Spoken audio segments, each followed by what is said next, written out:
আর মাটিতে প্রথম sub champion হয়েছিলাম। সেই দিনও আমি ঠিক মাহিরের মতো একটি পেনাল্টি শুটআউট ঠেকিয়ে বাংলাদেশ দলকে চ্যাম্পিয়ন করেছি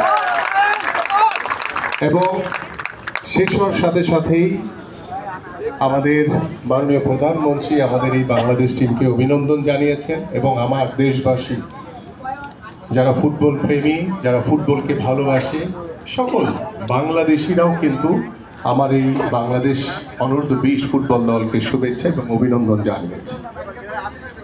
আমি শুধু আজকে একটি কথা বলে শেষ করতে চাই যে পুরস্কার সবসময় আমাদের খেলোয়াড়দেরকে উৎসাহিত করে।